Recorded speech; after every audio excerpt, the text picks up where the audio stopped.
योग का क्रय विनिमय प्रगुण, इसके अंतर्गत दो पूर्ण संख्याओं के योगफल पर संख्याओं के क्रम का कोई प्रभाव नहीं पड़ता है। इसको ऐसे समझ लीजिए, मान लीजिए दो संख्याएं हैं 3 और 5, इनको हम जोड़ेंगे तो आएगा 8, और यदि हम 5 और 3 जोड़ें तो भी आएगा 8। यहाँ पे हमने 3 की पोजीशन और 5 की पोजीशन, दोनों की पोजीशन आपस में बदल दी है, फिर भी देखिए उत्तर दोनों के समान हैं, कोई अलग नहीं है। इसी तरह से आप और उदाहरण से भी समझ सकते हैं। जैसे हम लेते हैं 3 और 4, तो ये आएगा 7। यदि हम 4 और 3 लें तो भी आएगा 7। 6 और 2 लेते हैं तो आएगा 8। 2 और 6 लें तो आएगा 8। इस तरह से ये बात क्लियर हो गई कि संख्याओं को, दी गई संख्याओं को, यानी कि दो पूर्ण संख्याओं के योगफल पर संख्याओं के क्रम का कोई प्रभाव नहीं पड़ता है। अब हम तीसरा पॉइंट पढ़ेंगे। तीसरा पॉइंट है योग का तत्समक अवयव, यानी कि यदि किसी संख्या में हम 0 जोड़ते हैं, 0, तो हमें वही संख्या प्राप्त होती है। किसी पूर्ण संख्या में यदि 0 को जोड़ा जाता है तो योगफल वही संख्या होती है। इसी कारण 0 को पूर्ण संख्याओं में योग का तत्समक अवयव कहते हैं। 0 को पूर्ण संख्याओं के लिए योज्य तत्समक भी कहा जाता है।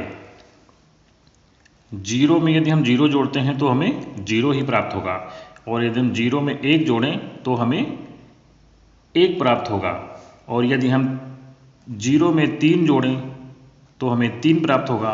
यदि 3 में हम 0 जोड़ें तो भी हमें 3 प्राप्त होगा। चौथा पॉइंट है योग का सहचर्य प्रगुण। योग का सहचर्य प्रगुण, यदि 3 संख्याएं हों, 3 पूर्ण संख्याओं को क्रम में जोड़ते समय किन्हीं 2 पूर्ण संख्याओं का समूह पहले बना लेने से योग में अंतर नहीं पड़ता है। इसको आप ऐसे देखिए, 3 संख्याएं हैं, 2, 3 और 4, इनको हम जोड़ सकते हैं। हम ऐसे जोड़ सकते हैं, 2 को 3 में जोड़ें और फिर 4 में जोड़ें, 4 जोड़ें, इसको दोनों को जोड़ लेते हैं तो 3, 2, 5, और 5 में हम 4 को जोड़ें, 3, 2, 5, 4, 9। यहाँ पे 5 और 4 को जोड़ेंगे फिर आएगा 9। अब यहाँ पे हमने इन दोनों को एक साथ जोड़ा है। यहाँ पे अब हम 3 को 2 ले लेते हैं, और प्लस 3 और 4 को यदि हम साथ में जोड़ लें तो इससे हमें मिलेगा 7 धन 2। अब हम यदि इसमें जोड़ते हैं तो भी हमें 9 ही प्राप्त हो रहा है। यानी कि जब हम संख्याओं का पहले से ही जोड़े बना लेते हैं तो हमें कोई उसकी योगफल में कोई अंतर नहीं दिखाई देता है। यही है संक्रिया का सहचर्य प्रगुण। यहाँ पे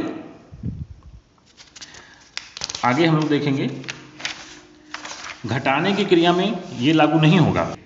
तो 5 में यदि हम 4 को घटाएं तो आता है 1, पर यदि हम 4 में 5 को घटा दें तो आएगा -1।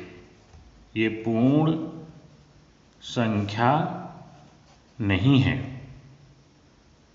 यहाँ पे घटाने की क्रिया में ये नियम लागू नहीं होता है। अतः घटाने की संक्रिया पूर्ण संख्याओं के लिए संवरक नहीं है। जब भी हम घटाएंगे तो ये पूर्ण संवरक नहीं है। उदाहरण से हम देख लेंगे, 8 - 5 = 3 पूर्ण संख्या है, परंतु 5 - 8 ये पूर्ण संख्या नहीं है, क्योंकि यहाँ पे -3 आ जाएगा। इसी तरह से यदि हम 7 - 0 तो 7 आएगा, ये पूर्ण संख्या है, परंतु यदि हम 0 में से 7 निकाल दें तो ये पूर्ण संख्या नहीं है। -7 पूर्ण संख्या नहीं है। अतः घटाने की संक्रिया पूर्ण संख्याओं के लिए संवरक नहीं है। अब हम अभ्यास शुरू करेंगे। अभ्यास 2B। अभ्यास 2B पहला सवाल है। अभ्यास 2B का पहला सवाल है, संख्या रेखा पर अंकित योग तथ्यों को लिखिए। 4 धन 5, 4 धन 5 बराबर 9। पहले 4 पॉइंट गया और उसके आगे फिर 5 पॉइंट। दूसरा है 5 और धन 6, 5 धन 6 11। दूसरा सवाल है, निम्नांकित तथ्यों को संख्या रेखा पर दिखाइए। 5 और धन 4 बराबर 9। इसको हमें संख्या रेखा पे दिखाना है, तो सबसे पहले हम एक संख्या रेखा बना लेंगे। 0 1 2 3 4 5 6 7 8 9। अब हम सबसे पहले 5 पॉइंट आगे चलेंगे, तो हम 0 से 5 पे जाएंगे। 5 यहाँ है, ये हो गया। और उसके बाद में फिर 4, 1 2 3 4, ये देखिए टोटल 9 संख्या रेखा प्रदर्शित हो गया। ये दूसरे का पहला था, दूसरे का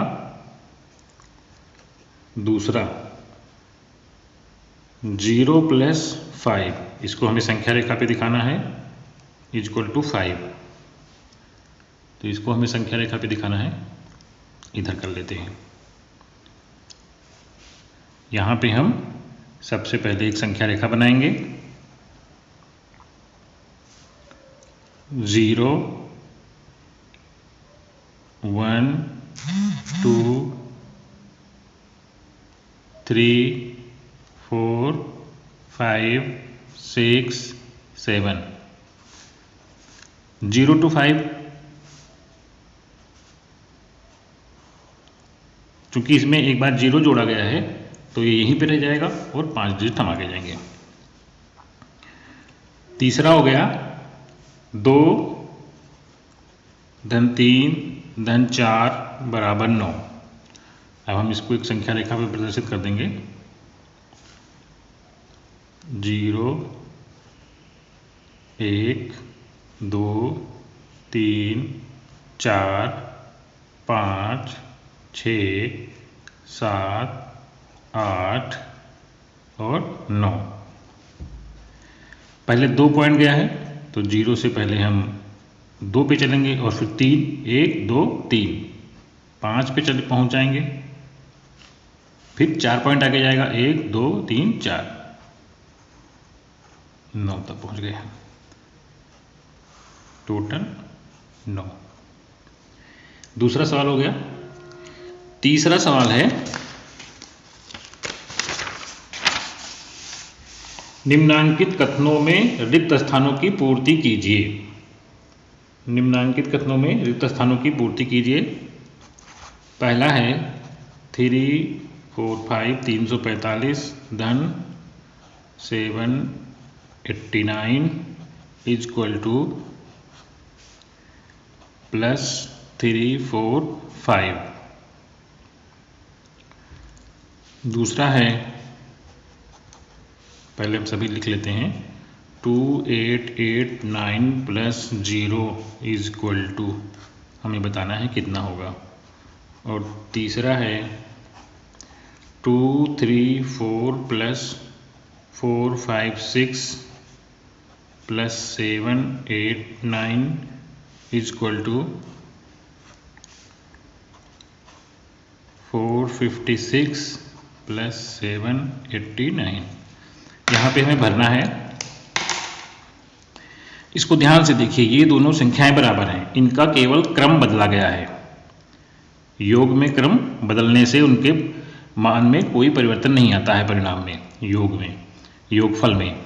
तो हम यहाँ पे लिख देंगे 789 यदि हम 0 जोड़ते हैं किसी संख्या में तो 0 ही हमको प्राप्त होता है। अभी आगे हम बता चुके हैं 2889। और यहाँ पे देखिए ये दो संख्याओं का सबसे पहले एक ग्रुप बनाया गया है और यहाँ पे फिर हमने इसका और तीसरी वाली संख्या का ग्रुप जोड़ दिया है। तो यहाँ पे पहली वाली संख्या भर देंगे, जैसा कि मैंने आपको बताया था कि इसमें लगेगा सहचर्य प्रगुण का नियम लगा है और पहले वाले में लगा है क्रम विनिमय का नियम,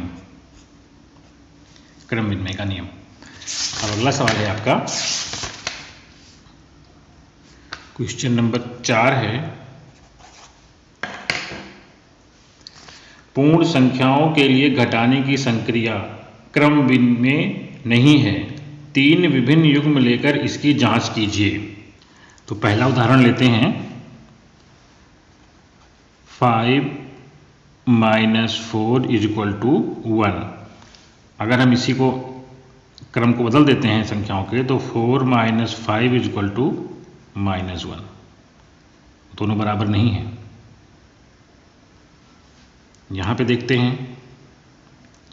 दूसरे उदाहरण में, ये पहला हो गया। दूसरा है 11 - 9 = 2, 9 - 11 = -2, ये भी बराबर नहीं आया। तीसरा है 20 - 10 = 10, 10 - 20 = -10। हम जानते हैं कि छोटी संख्या से बड़ी संख्या घटाई जाए तो पूर्ण संख्या नहीं मिलती है, अतः पूर्ण संख्याओं के लिए घटाने की संक्रिया क्रम विनिमय नहीं है। यहाँ पे क्रम विनिमय लागू नहीं होता है। धन्यवाद। जय हिंद।